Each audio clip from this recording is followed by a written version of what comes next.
చంద్రశేఖర్ గారు మీరేమన్నా చంద్రశేఖర్ గారు స్నాక్ ఏమైనా తీసుకున్నారా? స్నాక్ అది ఏమైనా తీసుకున్నారా?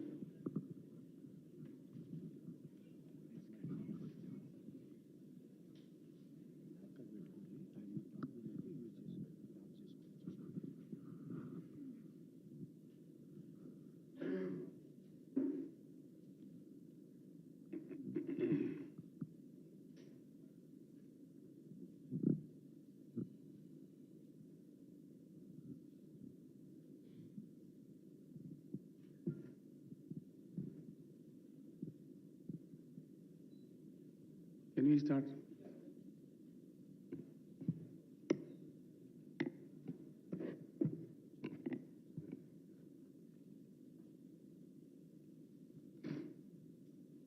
बीआरएस पार्टी का स्थापना का लक्ष्य यह है कि आज के समय जो अनुभव 75 साल के आज़ादी में मिले हैं उसको देखते हुए भारत में एक उच्च गुणवत्ता वाली परिवर्तन की बहुत सख्त जरूरत है। India needs a qualitative change. BRS will be the agent of change. हम अपने शुरुआत महाराष्ट्र राज्य से किए हैं, आगे मध्य प्रदेश, छत्तीसगढ़, उत्तर प्रदेश, हरियाणा, पंजाब में अभी नेक्स्ट कदम में जा रहे हैं, कोई हफ्ता 10 दिन के बाद।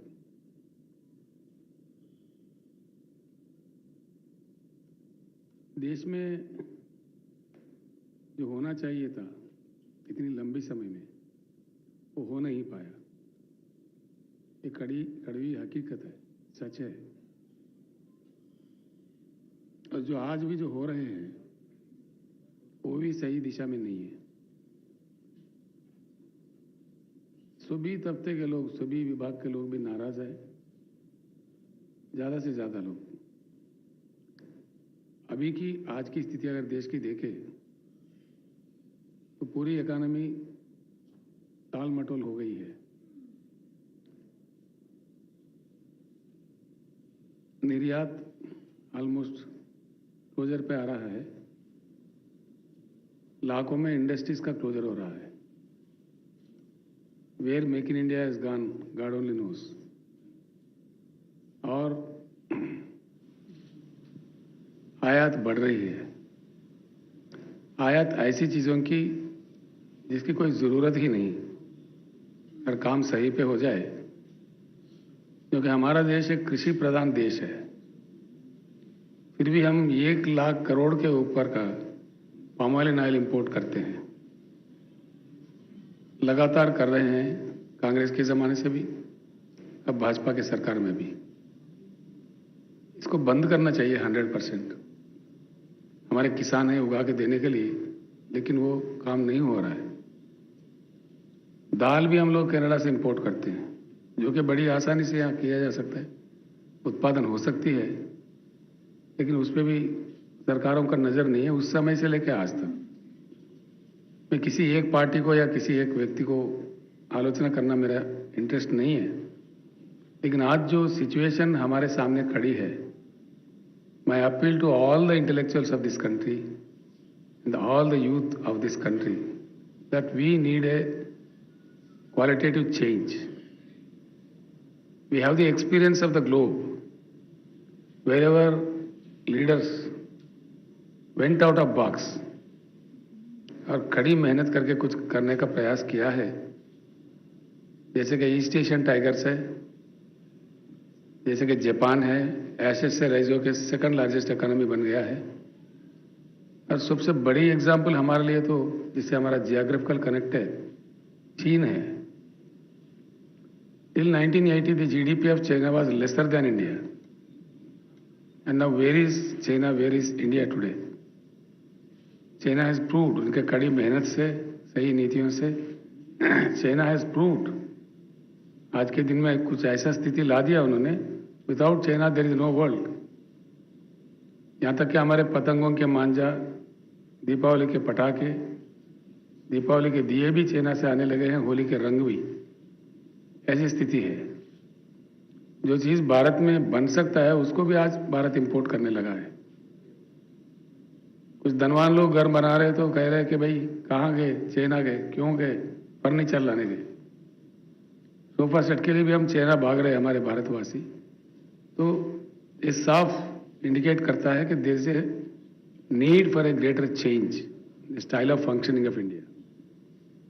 और कई अन्य चीज है, we need to make some structural changes. संविधान को लेकर के भी, जुडिशरी को लेकर के भी, इकोनॉमिक रिफॉर्म्स भी होना चाहिए, कॉन्स्टिट्यूशनल रिफॉर्म्स होना चाहिए, इलेक्टोरल रिफॉर्म्स भी होना चाहिए, एडमिनिस्ट्रेटिव गवर्नेंस का भी सिस्टम बदलना चाहिए। We should get out of this routine. Until unless we should get out of the box and get out of this routine, this country will not be able to flourish. Elections do come and go. Parties may win, parties may lose. ये तो चलता ही रहता है। लेकिन unless there are some structural changes, India will never be able to catch up with the world. कुछ ऐसी चीजें हैं, बड़ा ही दुखदायी है। खास तौर पर दो चीज, पानी और बिजली। इसके लिए पूरी भारत तरसता है। मैंने कई किताबें पढ़ी है, कई बुद्धिजीवियों से, कई शास्त्रियों से मैंने बात किया है, कहीं से सही समाधान नहीं निकलता। We have the water availability more than the requirement of the country. The rainfall of India is about 1,40,000 TMC. 50% of the water gets evaporated. And rest 50%, that's about 70,000 TMC. हमारे नदियों में बहता है शुद्ध पानी, जिसके आज तक भारत ने उठाया है सिर्फ 20-21 हजार का। जो प्रोजेक्ट्स बने हैं जैसा कि इंदिरा सागर, नागार्जुन सागर, हीराकुड, ऐसे प्रोजेक्ट्स में सिल्टेशन भी आ गया है, उसमें 1/4 या 1/3 भर भी गए हैं। The real use of water is about 18,500-19,000 TMC। बाकी पूरे पानी समंदर में बह जाता है। 75 साल का ये स्टोरी है। देश के 15 प्रधानमंत्री बने, कई लोग 100 लोग मुख्यमंत्री बने, नीतियां नहीं बदल पा रहे। There is urgent need to review the water policy of India. That totally needs to be changed. New approach, new system where we should exploit the river water for the sufficient supply of drinking water and also to the farming. ये दोनों भी चीज बहुत सख्त जरूरत है, लेकिन इस पर कोई ध्यान नहीं है। नेहरू जी के समय में जो प्लानिंग चला उस समय में कुछ मात्रा में हुआ है। अब उसके बाद में द कंट्री हैज ड्रिफ्टेड। आज तक कोई किसी ने भी इसके बारे में ध्यान या जिस तरह से देना चाहिए उस तरह से नहीं दे पाए। और बिजली का भी वही हाल है। बिजली हमारे देश में ये बहुत कम लोग जानते हैं, हकीकत है। आंकड़े मेरे नहीं है, केंद्र सरकार के हैं, कोल मंत्रालय के हैं। अब तक जो डिटेक्टेड है, ऑलरेडी जो डिटेक्ट करके पाया गया है, the coal reserves in the land of India are about 361 billion tons, जो कि थर्मल पावर, जो फर्म पावर होता है। पावर तो 5-6 किस्म का है, लेकिन फर्म पावर सिर्फ 1-2 ही होते हैं। One is atomic power, another one is thermal power, hydel power, solar power, all these are there, but they are not found. These are only two firm powers. लेकिन atomic power को लेकर हमारे देश में भी, पूरे विश्व में भी कुछ विवाद है। चेरनोबिल के विस्फोटन जो रशिया में हुआ है, उसके बाद में काफ़ी विवाद है। पर thermal power has the global acceptance. इसमें सुपर क्रिटिकल आ गए हैं अभी, जो लेस पोल्यूटेड है, वो चीज़ पूरी दुनिया में चलता है। और जो कोयला हमारे पास उपलब्ध है पूरे देश में, विस्तार भंडार, तो 361 बिलियन टन, इसको सही संतुलित करके हाइडल, सोलार और थर्मल पावर को संतुलित करके यूज करे। The existing coal reserves already which have been already detected, और आगे भी है, लेकिन जो पाया गया है वो 150 साल तक के लिए पूरे भारत को 24 घंटा उच्च गुणवत्ता वाली पावर देने के लिए पर्याप्त है। ये मेरे नहीं है बात, ये शास्त्रज्ञों की बात है, एक्सपर्ट्स के बात है, मैंने उनसे चर्चा की है, लेकिन इसकी तरफ पे कोई ध्यान नहीं है। ये पूरी दुर्भाग्यपूर्ण बात है, इसमें भी बदलाव आना चाहिए। The total water policy of India needs to be changed, unless we change that. अब देखिए, मैं इसलिए कह रहा हूँ, I am telling this with responsibility. Why water wars in India? It is hard to understand. Ravi Sutlej के लिए 3 राज्य लड़ते हैं, पंजाब, हरियाणा और राजस्थान। महानदी को लेकर 3 राज्य लड़ते हैं, मध्य प्रदेश और उड़ीसा, छत्तीसगढ़, इन तीनों में लड़ाई है। कावेरी को लेकर मद्रास में और कर्नाटक में लड़ाई है। कृष्णा गोदावरी को लेकर महाराष्ट्र, कर्नाटका, तेलंगाना और आंध्रा, इन लोगों के बीच में लड़ाई है। राज्यों को क्यों लड़वा रहे हैं? पानी नहीं है ये बात नहीं है, पानी पर्याप्त है। इस प्रकार से लेना है, पानी ले सकते हैं, मोर देन, पानी सरप्लस है। We have about 41 crores of cultivable land in India, which is more than America and more than China. पूरे दुनिया में हमारा फूड प्रोसेसिंग करके हमारे खाना जा सकता है, लेकिन unfortunately we are eating McDonald burgers and McDonald pizzas, which is quite unfortunate. ये बात बदलना चाहिए। भारत का खाना बाहर जाना चाहिए, फूड प्रोसेसिंग इंडस्ट्री का बढ़ावा देना चाहिए, वो नहीं हो रहा है। हर जगह, हर तहसील में लग सकते हैं फूड प्रोसेसिंग यूनिट, इसमें करोड़ों करोड़ों युवा को नौकरी भी मिल सकता है, लेकिन इसके तरफ भी कोई ध्यान नहीं है। This is why we feel that it needs to be changed in toto. Change should be radical. ऐसा वैसा चेंज से नहीं होगा, इसको मूल रूप से चेंज करना पड़ेगा। Power policy also needs to be a change. A new water policy, a new power policy should be drafted for the country. Then only we will be able to address the shortages and the problem in these 2 issues. और दूसरी चीज़ भी है, हम अपने राजधानी में जाते हैं दिल्ली, कभी कभी आधा घंटा, कभी 45 मिनट भी चक्कर लगाने पड़ते हैं। We are hovering in the air. आप सभी लोग जानते हैं, बिकॉज ऑफ ट्रैफिक कंजेशन। कहीं जाइए आप, हमारे एयरपोर्ट्स में इंफ्रास्ट्रक्चर ठीक नहीं है, इस प्रकार का एक्सपेंशन होना चाहिए, नहीं होता है। हमारा रोड में काफ़ी इम्प्रूवमेंट होना चाहिए, जो नहीं हो रहा है, नहीं हो पा रहा है। और हमारे रेलगाड़ियाँ जो चलते हैं, 2nd लार्जेस्ट रेलवे है हमारे पास। ये बड़ी अजीब बात है, किसी एक में भी परफेक्ट इंफ्रास्ट्रक्चर नहीं है, इतने साल के बाद भी। काफ़ी दुखदायी बात है। पानी का मैं ख़त्म कर लूँ, आपको शीट सप्लाई किए हैं। देर आर अबाउट 13 कंट्रीज का ये शीट है, इसमें साफ डिटेल्स है। एक्चुअली होता ये है, पानी कहीं भी किसी फैक्ट्री में नहीं बनता। पानी बहुत अनमोल चीज़ होती है, मानव उसको तैयार नहीं कर सकते। जो आता है, प्रकृति देती है, उसको बड़ा संभाल के यूज़ करना चाहिए। हमारा देश बाढ़ से भी प्रभावित है, सूखा से भी प्रभावित है। आधा बिहार तो डूबा हुआ रहता है हर साल, आधा सूखे में रहता है, और कई जगह देश में अकाल सकाल होते ही रहते हैं। ये हमारे अनुभव है। जो पानी की उपलब्धि है, जो प्रकृति भगवान ने दे रखा है, उसको सही तरीके से इस्तेमाल करें। देखिए, एक छोटा सा देश है जिम्बाब्वे, इनके पास एक रिजर्वायर है 6533 TMC, इसका मैंने आपको दिया है details, you can see it later on. ऐसे ही रूस में है अंगारा, वहाँ पे 5968 TMC का डैम्स है। कनाडा में, अमेरिका में होवर डैम है। ऐसे ही I have given you the details, you can go through this document, it will show you. Bharat जैसे विस्तार देश में, इतने विशाल देश में कम से कम 2-3 तो कम से कम ये ऐसे प्रोजेक्ट हमारे पास होना चाहिए। देश पूरा प्यास है, खेत पूरा प्यासे है, गले प्यासे है, लेकिन इस पर कोई ध्यान ही नहीं।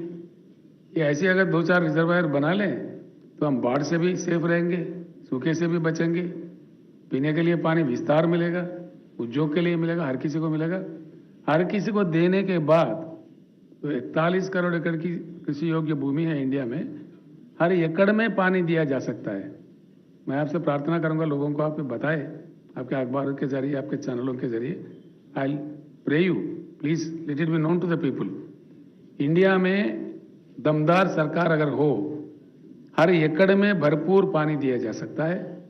पीने का पानी हर घर में नल फिट करके दिया जा सकता है, और उद्योग के लिए जो चाहिए भरपूर हम दे सकते हैं। इसके बाद भी कम से कम 20-25 हज़ार टीएमसी की बचत है।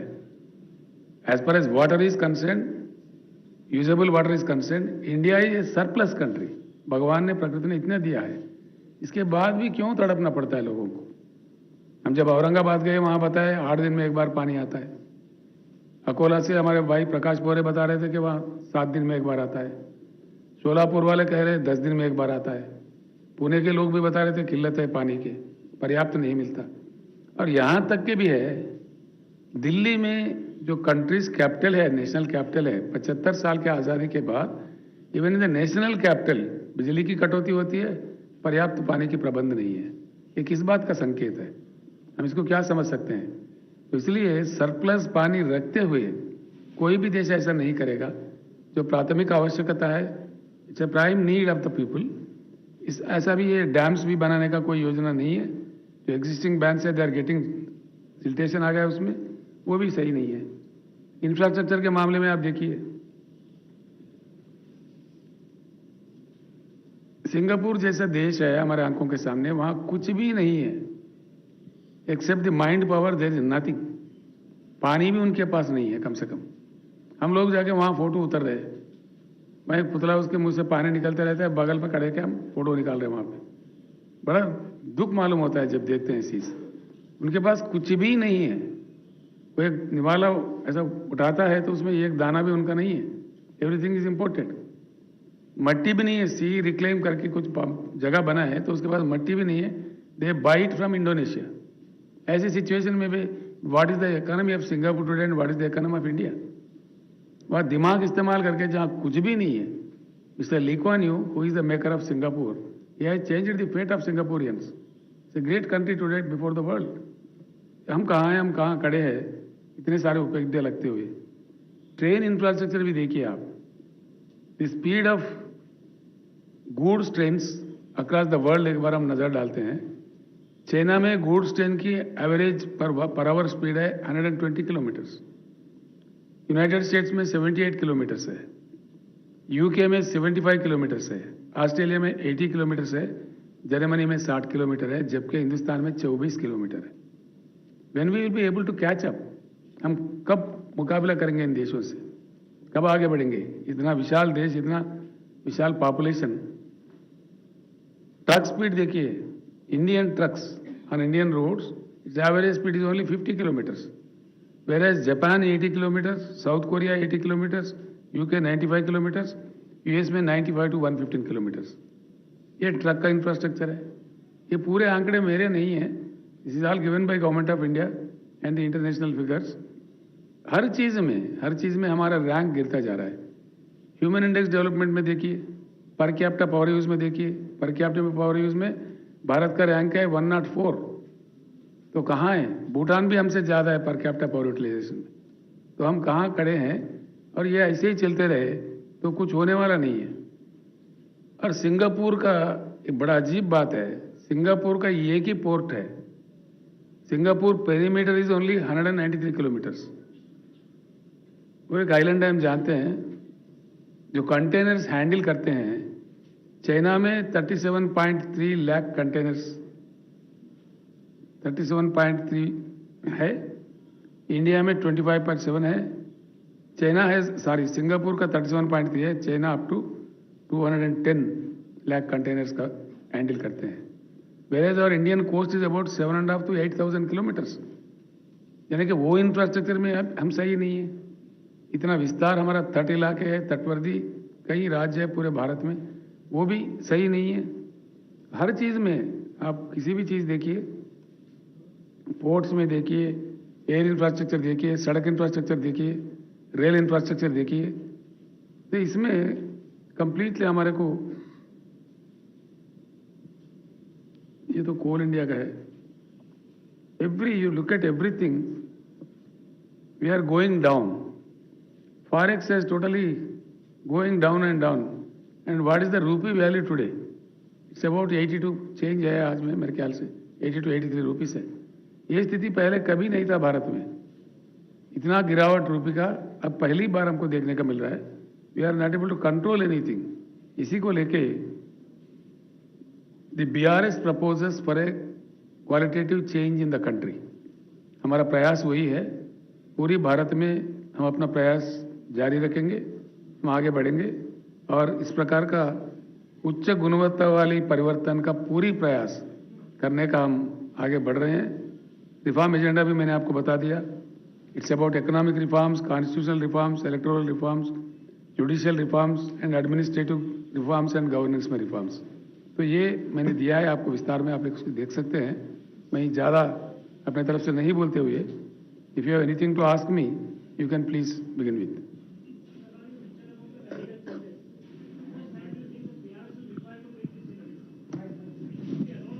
You can use, please, mic,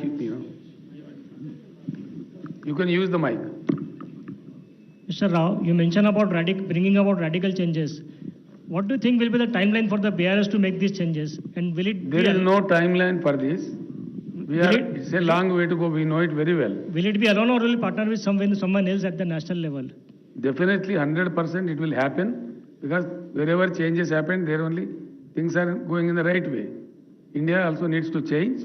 It may take some little time. हम कोई हरी में नहीं है। इतनी बड़ी चीज को लेके आज में हो जाए, कल में हो जाए, परसों हो जाए, हम ऐसा नहीं सोचते। जब भी हो जाए, लेकिन हो जाए, हुए तक BRS इस बात को नहीं छोड़ेगा, इसका करते ही रहेगा। सर, आपने कहा कि दमदार सरकार चाहिए ये सब विजन लाने के लिए। क्या BRS वो भूमिका में है या फिर संयुक्त रूप से विपक्ष कुछ ऐसा सोच रहा है कि सब एक साथ मिलकर ऐसा कुछ पर्याय दिया जाए? ऐसा है, we have seen so many fronts, united front, national front, सब भी फ्रंट मिलकर काम किए हैं, लेकिन वो पर्याप्त नहीं हो पाया है। ये हमारे सामने है, देश के सामने है। इसलिए we are proposing this agenda. कुछ मित्र जो हमारे BRS से सहमत है, हमारे एजेंडा से सहमत है, चलते चलते वो हमारे कंसोर्शियम में आ सकते हैं। हम उनको आह्वानित भी करेंगे। पूर्ण रूप से जो हमारे एजेंडा से सहमत है पर स्ट्रक्चरल चेंजेस, वो हमारे साथ आ सकते हैं, हम उनको साथ भी ले लेंगे। Mr. Chief Minister, what do you think about forging an alliance with other parties apart from Political? BJP? What do you think about forging an alliance of parties? मैं देश के बारे में बात कर रहा हूँ, आप राजनीति बात कर रहे हैं। If you can ask any question about the country, I would be more happy. But I'm asking राजनीति political तो question, चलता है। सर, आप रीजनल पार्टीज का अलायंस के बारे में क्या सोचते हैं? BJP और We are कांग्रेस not के- real regional party now. We are a national party. I have already announced it. That's the name. I changed my party's name from TRS to BRS. Okay, and my second question is regarding, you have been a strong proponent of separate states. So will you support separate state of Vidarbha? It's not about Vidarbha alone. I'm sorry to say. It's very strange that India is a country where Sikkim-like state with 6.5 population is also a state, and where UP is also a state with 24 crores of people. This system needs to be changed. There should be some scientific method to make states in the country. That will come. When that will happen, everything will happen.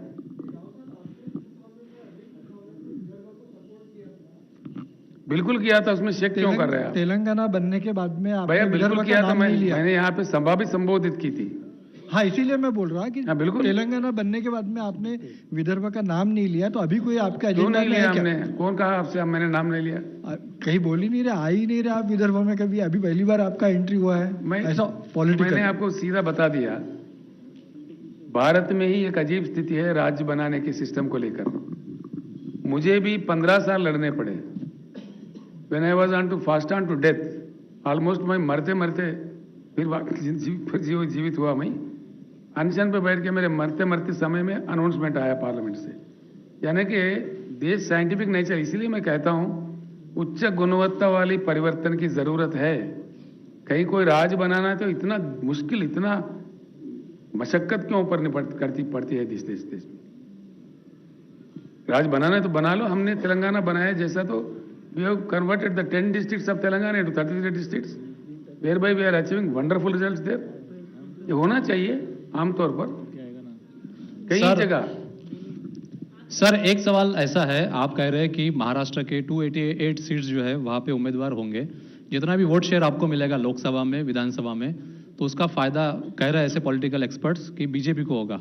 देश में आम आदमी party के बारे में भी यही कहा जाता है कि जो वोट शेयर, आप भी देश की बात कर रहे हैं, बाकी पार्टी भी देश की बात कर रहे हैं, पर इस सारी चीजों का फायदा गुजरात में भी देखा है बीजेपी को होता है। इससे आप सहमत हैं? फिर भी राजनीति शुरू कर दी है। नहीं सर, ये सवाल है, आप इसमें सवाल राजनीति का है सर। आप राजनीति करने तो आए ना, तो आप yes, politics is a vehicle to achieve this targets.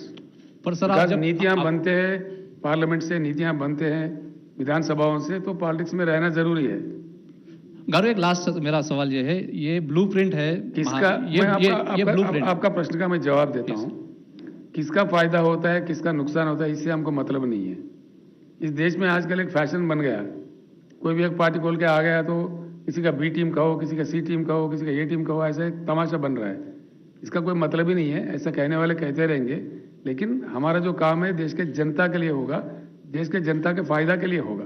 गारू ये ब्लूप्रिंट है जो आपने दिया है, दिस इज अ ब्लूप्रिंट, क्योंकि महाराष्ट्र में इसके पहले राज ठाकरे ब्लूप्रिंट लेके आए थे, उसका ये ब्लूप्रिंट है।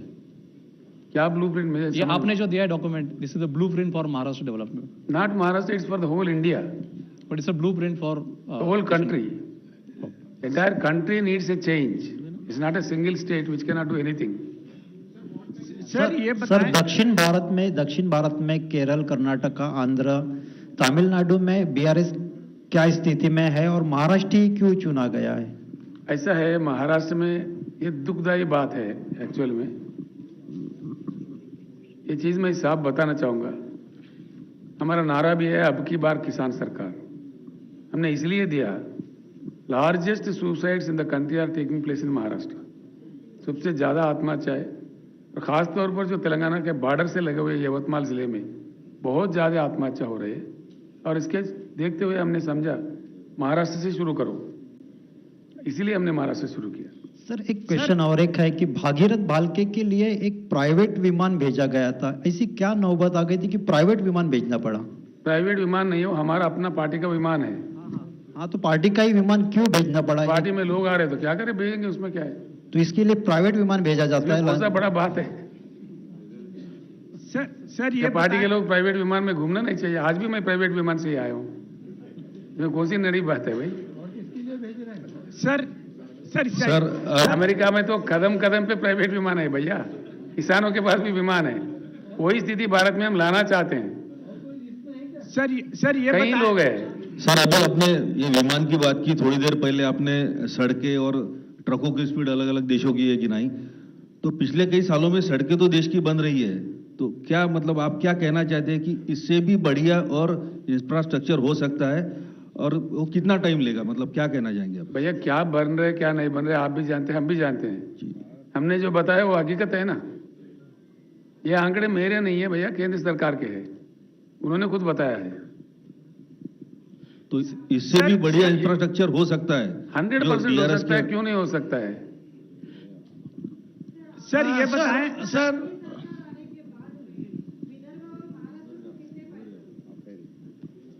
नहीं समझा मैं आपके बात को।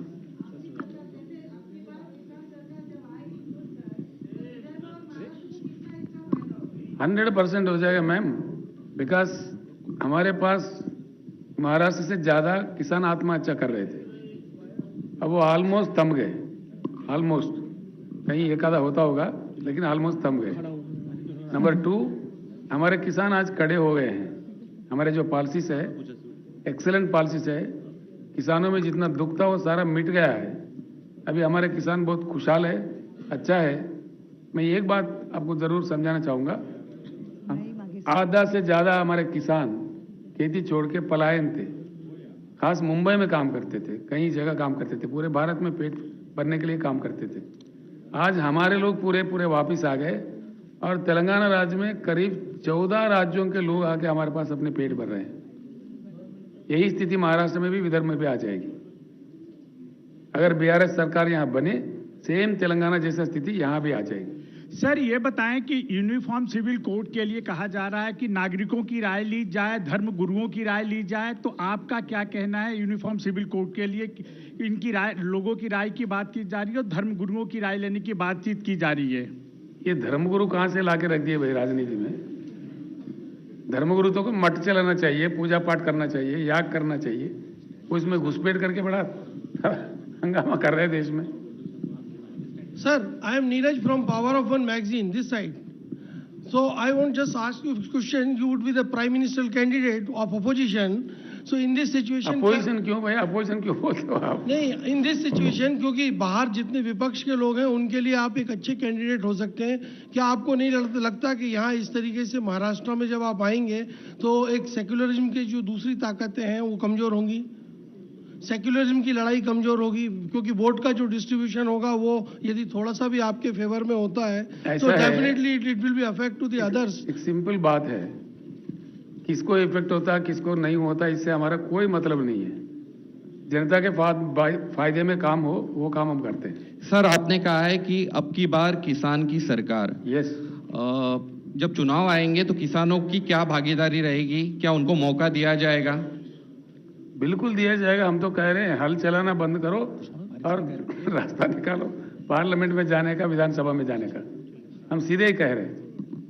राव सर मेरा एक सवाल है। आपका मैंने पूरा भाषण भट्ट सभागृह में देखा, आपने एक भी बार विदर्भ की बात नहीं की और आपने जस्ट अभी कहा कि एक विदर्भ को हम तेलंगाना जैसा बनाएंगे।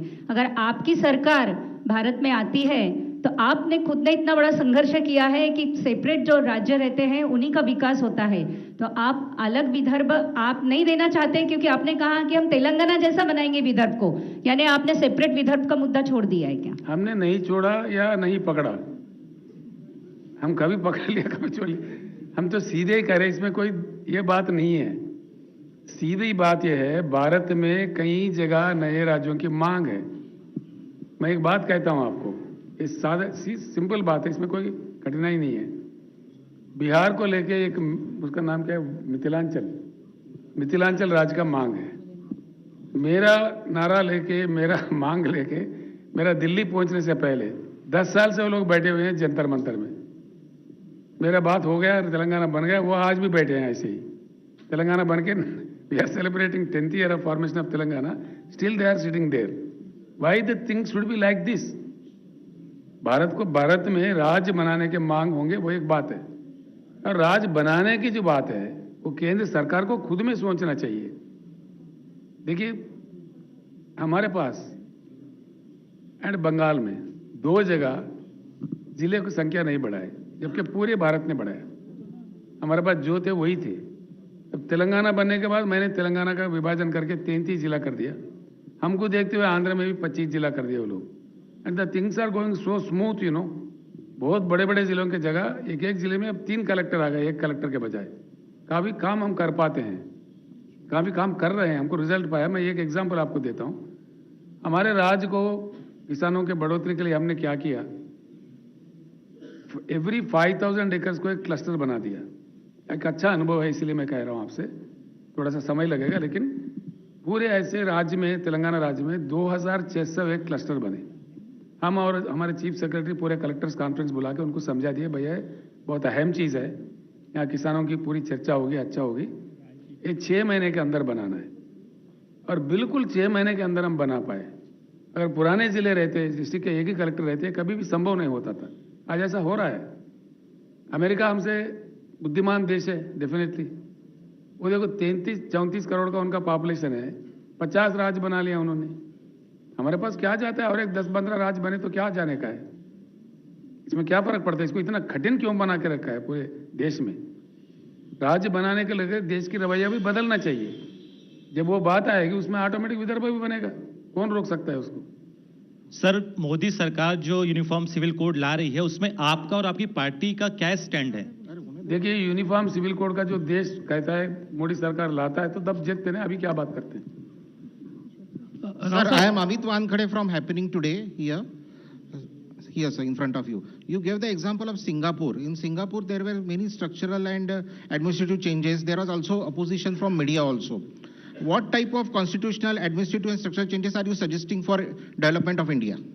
मेरा एक बात है, मेरा आपसे सीधा निवेदन है, कहीं ऐसे कुछ कॉन्क्लेव चल रहा था मीडिया का, इसमें मैं था। मैंने कहा चाइना का जैसा आपसे कहा उनके सामने रखा, तो बोलने लगे चाइना का स्थिति कुछ अलग है, वहाँ के कानून कुछ अलग है, वहाँ चुनाव ने, मतलब ऐसे बातें करें। जब चाइना से हमारा सिस्टम अच्छा हो तो हमको चाइना से आगे रहना चाहिए ना, बिल्कुल होना चाहिए ना। यानी कि ज्ञान किसी के पास नहीं होता है, ज्ञान का कोई ठेकेदार नहीं होता है। अच्छी ज्ञान जहाँ से भी प्राप्त होता है पूरी दुनिया में, वहाँ से लेना चाहिए, उससे थोड़ा रिफॉर्म करके अपने देश के मुताबिक बना लेके उसको इम्प्लीमेंट करना चाहिए। इसमें क्या दिक्कत है? स्ट्रक्चरल रिफॉर्म्स, बिल्कुल स्ट्रक्चरल रिफॉर्म्स की ज़रूरत है। मैं आपको बताऊं तो कई देश है जो आउट ऑफ बॉक्स जाके स्ट्रक्चरल रिफॉर्म करके आगे बढ़ चुके हैं। जापान देखो, एशेस में गए हिरोशिमा नागासाकी के बाद, now they are the second largest economy in the world. China देखिए, साउथ कोरिया देखिए, मलेशिया देखिए, सिंगापुर देखिए, कई ऐसे देश है हमारे सामने। हमारे देखते देखते कम से कम 15-16 कंट्री काफ़ी अच्छी उनकी तरक्की हुई है। वैसा हम क्यों नहीं करना चाहिए हिंदुस्तान में? हमको खुद में ज्ञान नहीं है तो वहाँ से सीख सकते हैं हम लोग।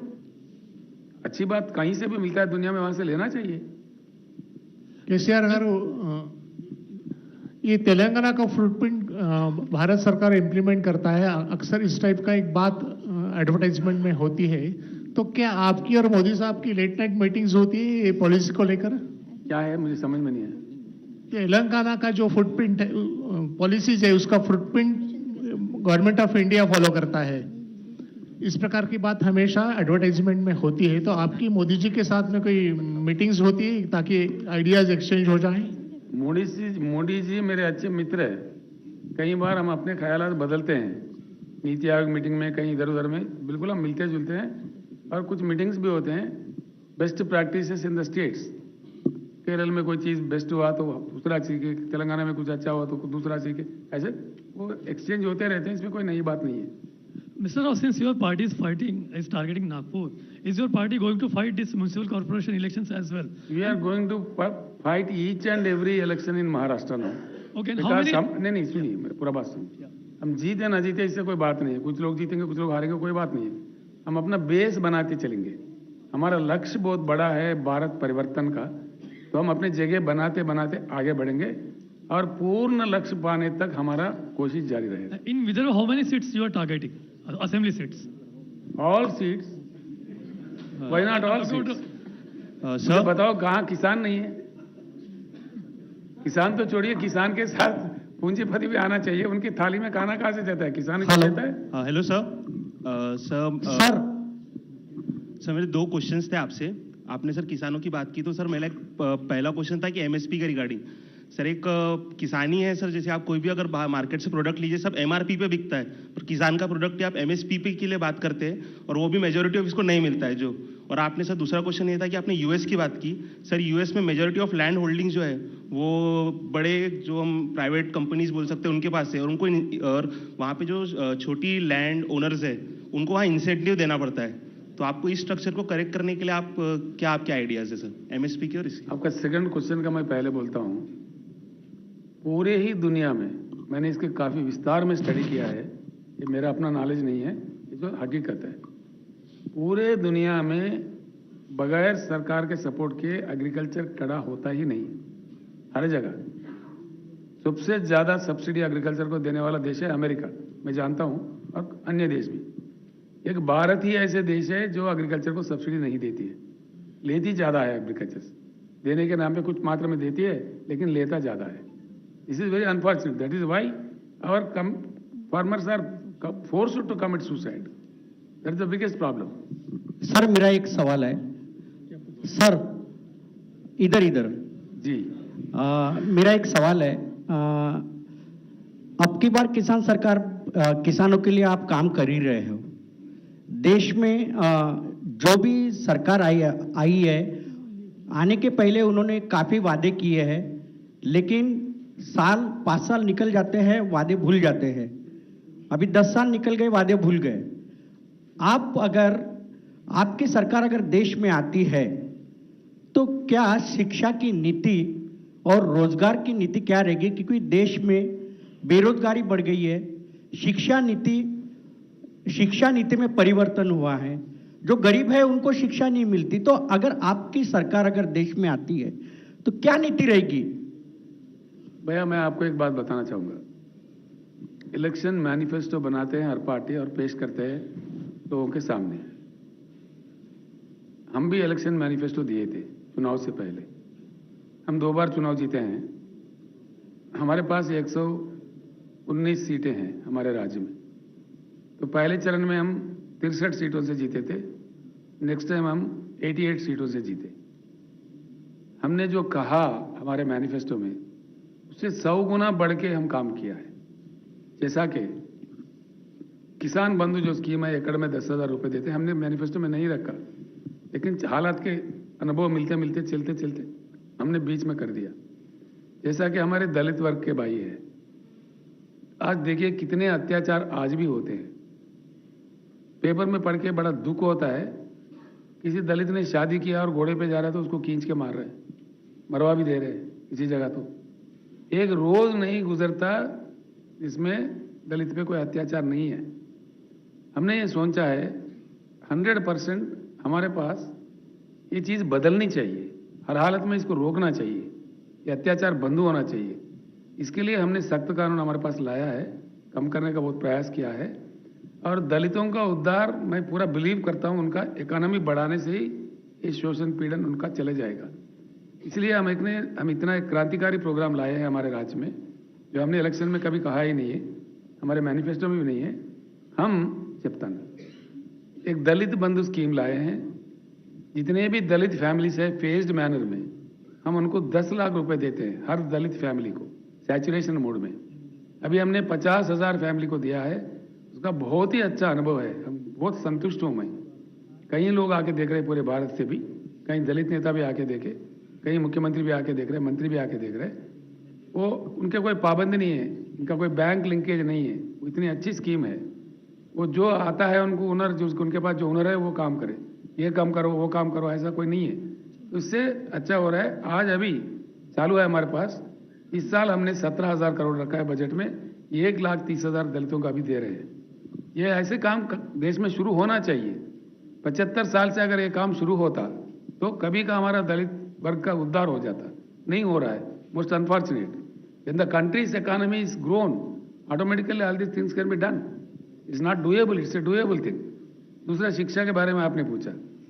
शिक्षा बिल्कुल, जितना अच्छा शिक्षा मिले वही बहुत बड़ा प्रॉपर्टी होगा उनके लिए, तो दुनिया से लड़के अपना जिंदगी जिएगा।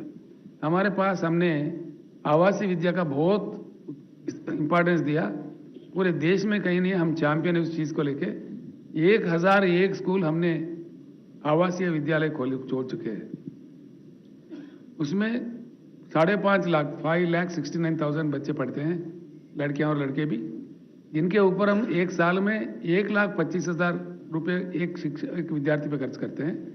बहुत ही अच्छे परिणाम उसके मिल रहे हैं। नीट में, हर एग्जाम में हमारे बच्चे बहुत सीट डाल रहे हैं। तो ऐसे शिक्षा पूरे देश भर में आना चाहिए, हम ये चाहते हैं।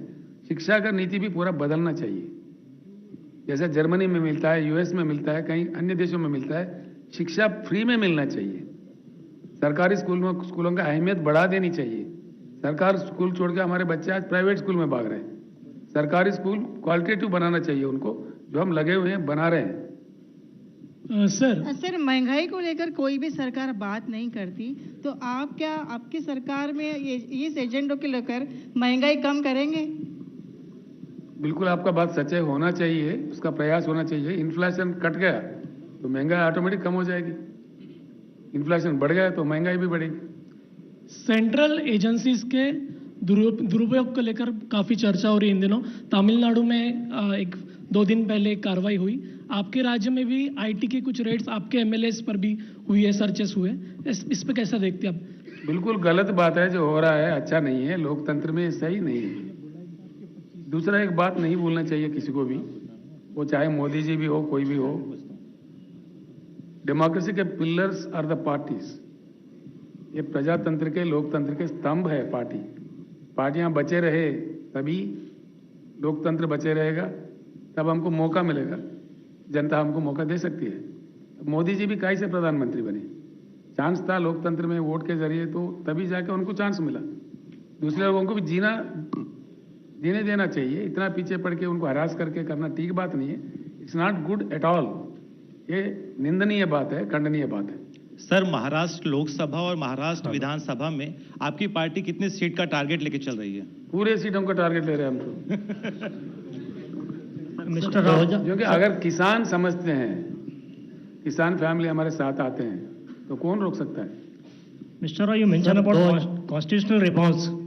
Can you elaborate on that?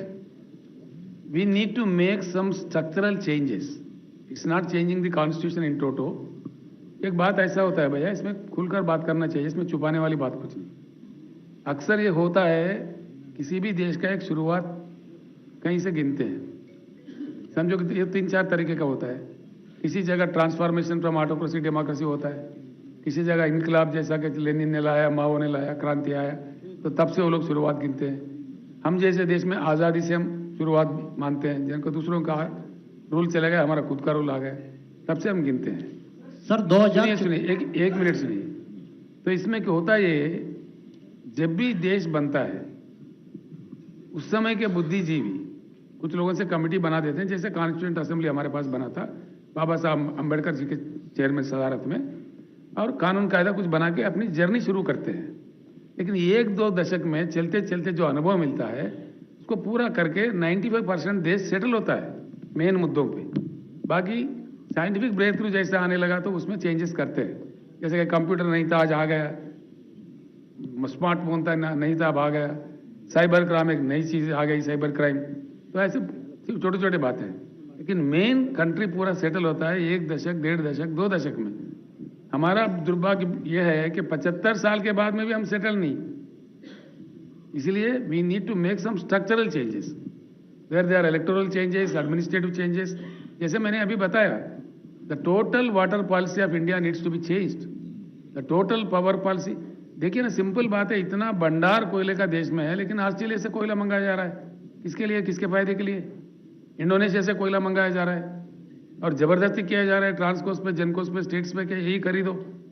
जबकि हमारे हिंदुस्तान का कोयला मिलता 4000 में टन, वो मिलता 28,000 में टन, वही खरीदो, जबरदस्ती किया जा रहा है। That's the reason I said there have to be some structural changes which have to be transparent and clear. Power and water का प्राइवेटाइजेशन होने को रहा क्या? प्राइवेटाइजेशन पावर में लाना इतना गलत है भैया।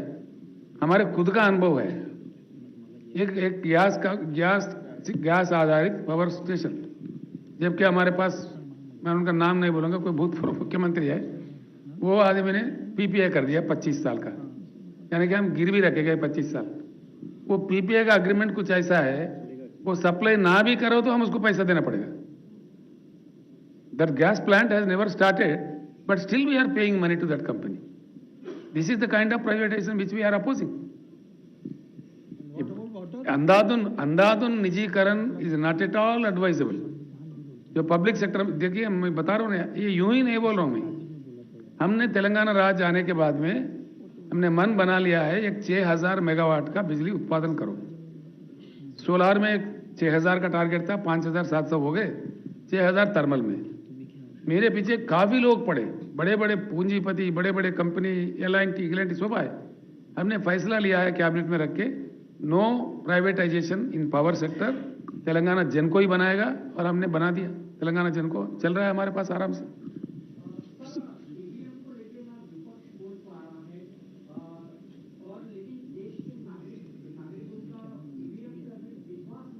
आपका क्या राय है?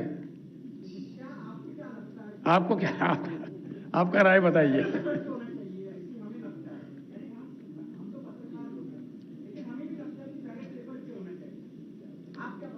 ये एक बात है, तो साफ बात है, अच्छा क्वेश्चन है ये। हमसे ज्यादा विकसित जो देश है जैसे कोई यूरोपियन कंट्रीज है, यूएस है, उन्होंने भी ईवीएम लाया था, ऐसे ही वहाँ पे भी चेक होने लगा लोगों को। तो those governments have thought better get rid of this EVM, go for ballot. जब उन्होंने ला के वापस चले गए, हमारे देश में भी जिसमें लोगों को शक है उसको बंद कर देना चाहिए, बैलेट इलेक्शन करवा देना चाहिए, कोई गलती नहीं है। सर आप फंड कहाँ से लाते? इतनी स्कीम चल रही है देश में, फंड्स मैनेजमेंट कैसे होता है और लोन कितना है आपके गवर्नमेंट पे? क्योंकि महाराष्ट्र जैसे स्टेट पर काफ़ी बड़ा लोन है, तो बाकी स्टेट्स ये योजनाएं क्यों नहीं लागू कर पाती? और आपका मैनेजमेंट किस तरह से, फंड्स आप कहाँ से लाते हो? मैं आपको एक बात बताता हूँ, कड़ी मेहनत करने से, लूप होल्स प्लगिंग करने से, सही निर्णय लेने से, फास्ट डिलीवरी होने से काफ़ी इकोनॉमी बढ़ती है, जो तेलंगाना में बढ़ा है, हमने करके दिखाया है। हम ऐसे बात नहीं करते। हमारा पर कैपिटा था जब राज्य बना 2013-14 में 94,000 थे। आज हमारा महाराष्ट्र उस टाइम मेरे से कई गुना ज़्यादा था। नॉट ओनली महाराष्ट्र बल्कि गुजरात, महाराष्ट्र, तमिलनाडु, कर्नाटक जैसे जो बड़े राज्य थे, स्थिर राज्य थे, 70 साल से राज्य थे, उनका आय बहुत ज़्यादा था हमारे से तुलना में। आज जो सरकार अभी डिक्लेयर किया है, हमारा पर कैपिटा है 3,17,000, जबकि महाराष्ट्र का पर कैपिटा है 2,40,000। हमने इन सारे राज्यों को पीछे छोड़ दिया है। हमारा इकोनॉमी बढ़ गई है। मैं एक बात और बता दूं आपको, हमसे पहले तेलंगाना में 10 साल लगातार कांग्रेस सरकार था। रेती जो होता है ना, जो सैंड, वो माइनिंग डिपार्टमेंट के तहत आता है। पूरे 10 साल कांग्रेस के सरकार में रेती पे जो आय तेलंगाना कोष में आया वो 36 करोड़ था। हम आके जब बागडोर संभाले, 5 साल के अंदर ही 5,600 करोड़ आए। ये है नीति करने का, काम करने का ढंग। अगर इस प्रकार का काम हर जगह किया जाए तो डेफिनेटली इकोनॉमी बढ़ेगी। सर ये बताएं कि भारतीय जनता पार्टी ने तेलंगाना के बारे में कहा है कि तेलंगाना के आपके कम से कम 25 विधायक भारतीय जनता पार्टी के संपर्क में हैं और किसी भी हाल में जब भी चुनाव होगा तो निश्चित तौर पे भ्रष्टाचारी सरकार को हटा दिया जाएगा। वो भारतीय पार्टी का कहना है, आप भी यही कह रहे हैं। सर वो बकवास है, हम इतने कहेंगे वो बकवास है। सर एक सवाल था मेरा। सर किसान हित की बात करते हैं आप, बॉर्डर एरिया जो तेलंगाना और महाराष्ट्र का शेयर होता है, यवतमाल जैसे जिले में किसान आत्महत्या सबसे ज़्यादा है। आपके स्टेट में किसानों के लिए काफ़ी योजना है, तो महाराष्ट्र सरकार को आप कुछ सुझाव देना चाहेंगे कि जिससे महाराष्ट्र में भी किसान आत्महत्या कम हो? मैं नांदेड़ में जब सभा संबोधित किया, यहाँ के अभी के उप मुख्यमंत्री, भूतपूर्व मुख्यमंत्री जी है फडणवीस जी, उन्होंने एक वक्तव्य दिया था, मैंने अखबारों में पढ़ा, केसीआर जी आप तेलंगाना में संभालो, आपको महाराष्ट्र में क्या काम है। मैंने सिर्फ इतना कहा, आप महाराष्ट्र में आत्महत्या रोको, तेलंगाना मॉडल ला दो, मैं यहाँ से निकल के मध्य प्रदेश जाऊँगा। तो मैंने सुझाव दिया है ऑलरेडी, वो कहाँ तक इम्प्लीमेंट करते हैं देखते हैं। सर महाराष्ट्र में अगर अलायंस की अगर बात पड़ी तो क्या महाविकास आघाड़ी के साथ आप जाएंगे? और दूसरा, पिछले कुछ महीनों में जो महाराष्ट्र की राजनीति में जो उठापटक हुई है उस पर आपकी क्या राय है? ऐसा नहीं होना चाहिए था जो हुआ है, वो एक बात है। अलायंस की बात हम बिल्कुल सोच भी नहीं रहे हैं, हमें लगता है कि हमें जरूरत ही नहीं पड़ेगी। सर आपसे एक क्वेश्चन था सर, आप स्ट्रक्चरल चेंजेस की बात कर रहे हैं, पर हम सब देख रहे हैं कि सर चाहे पार्लियामेंट हो या असेंबली हो, सर जो डिस्कशन का टाइम होता था, सर जैसे मैंने पढ़ा है कि अर्ली 60s वगैरह में 100 दिन से भी ज़्यादा पार्लियामेंट रहती थी, पर अभी वो कुछ दिनों पे आ गई है। सर कंट्री का बजट बिना डिस्कशन के पास हो जा रहा है, असेंबलीज में भी दिन कम होते जा रहे हैं, तो सर क्या इसमें भी चेंज आना चाहिए? एक बात मैं आपसे कहना चाहूँगा, अच्छी बात है, I think which you will all appreciate. एक मेरा मित्र से ऐसे ही बात हो रहा था, उनसे मैंने पूछा कि भैया 542 सीटें हैं लोकसभा में, बड़ा हल्ला काट के हंगामा करके हम सारे एकजुट होके 500 सीट भी जीत लो। मैंने कहा करना क्या है बताओ? वो बोले जो भी कर सकते हैं 500 सीटें के बाद और क्या है। मैंने कहा नहीं कर सकते। कैसा? देखो आपका लोकसभा डायरेक्ट चुनाव है, जो प्रजा का मूड रिफ्लेक्ट होता है, वहाँ पे चुन के आते हैं। लोकसभा में आप बिल पास करो तो राज्यसभा में अटक जाता है। आज क्या चल रहा है देश में? Blame game. भैया हमने कर दिया, उन्होंने रोक दिया, बस हो गया बात। फिर वेयर आर द पीपल? आपने खुद देखा ना, हमारा खुद का अनुभव है। जब mister Chidambaram was the finance minister, मैं उनके सहयोगी था यूपीए के कैबिनेट में, उन्होंने लाया CST GST। जब मोदी जी गुजरात के मुख्यमंत्री थे, वो गला का फाड़ फाड़ के विरोध कर रहे थे। जैसा कि मोदी जी प्रधानमंत्री बन गए, वो GST लाए तो चिदम्बरम सब विरोध कर रहे थे राज्यसभा में। मैंने पूछा उनसे, चिदम्बरम जी आप हार्वर्ड स्कूल के इकोनॉमिक स्कूल के स्टूडेंट है, आपने लाया है, आप कैसा विरोध कर रहे हैं? तो बोले राजनीति है। मैं बोला देश किधर है फिर राजनीति है? तो इसीलिए मैं कहता हूं स्ट्रक्चरल चेंजेस की जरूरत है।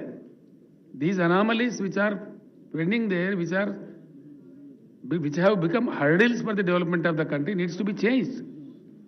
इसमें खुल के बात होना चाहिए, इसमें छुपे हुआ बात कुछ नहीं है, इसमें रहस्य कुछ नहीं है। राव साहब, नीतीश कुमार ने कहा है कि लोकसभा चुनाव पहले हो सकते हैं, तो क्या कहेंगे आप इस पे?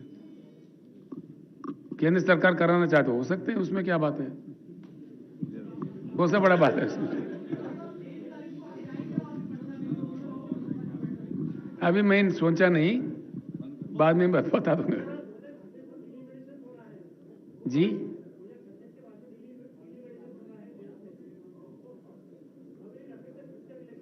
वो जब होगा तब देखेंगे ना, अभी उसका बारे में क्यों चर्चा करें। Thank you so much.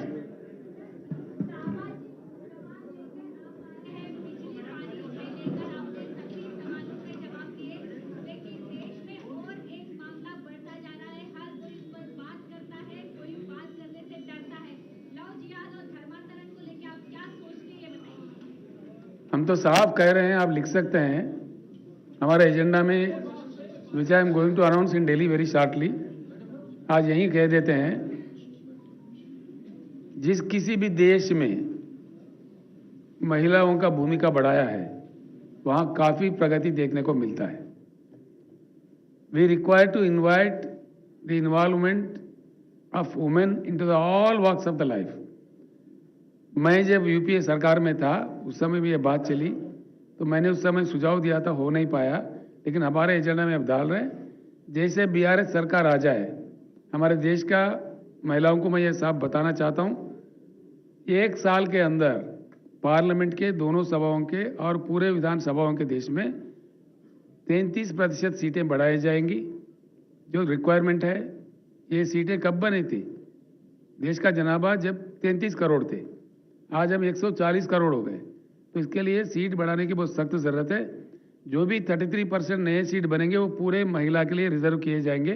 ये महिला अधिकारी के लिए बहुत अच्छा, महिला साक्षरता के लिए काम होगा, ये करना चाहिए। Thank you.